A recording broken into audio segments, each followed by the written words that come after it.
To make his wife give birth to a quiet daughter. Her husband takes her racing every day as prenatal education, speeding at 200 miles per hour for 9 straight months. His wife is terrified but doesn't dare resist. Back home, to make his older son stronger, the husband forces him to eat only meat 3 times a day. When he catches his son trying to sneak vegetables, he orders him to throw away the entire table of vegetables. The son, who naturally loves vegetables, can only secretly wolf them down by the garbage can. Watching his pitiful state, Irene feels powerless to help. She dropped out of school at 18 to marry her millionaire husband. She thought she'd live happily ever after, but it turned out to be the beginning of a nightmare. This day, their son accidentally breaks a glass picture frame. The husband won't let the servants clean it up.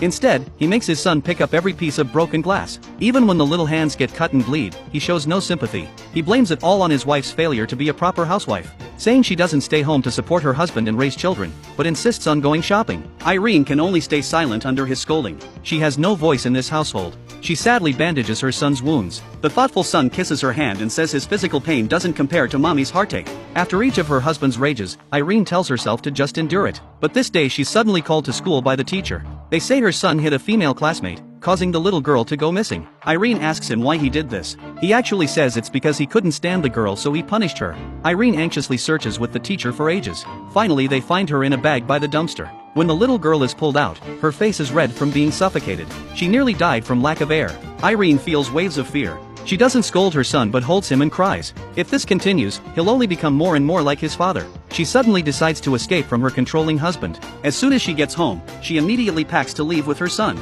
She calls her best friend for help, but when they arrive, Irene's water suddenly breaks. Due to complications, she has to have a C-section. This means she can't escape today. Looking at her adorable newborn daughter, Irene doesn't want to let go for even a moment. Just then her husband calls. Irene doesn't want to answer. The doctor actually picks up and tells him to come to the hospital. Irene panics, saying her husband absolutely cannot find out. To protect her daughter from harm, Irene painfully entrusts her to her sister and brother-in-law. Her sister initially refuses, until Irene offers $50,000, then she nods. Meanwhile, her husband drives to the hospital. When he enters the room, he only sees Irene alone. He happily says he wants to see his daughter, but his wife remains completely silent. After repeated questioning, she sadly says the daughter died. The old man can't believe it and insists on going to the morgue to see the body. Then the old man reaches out and pulls back the curtain.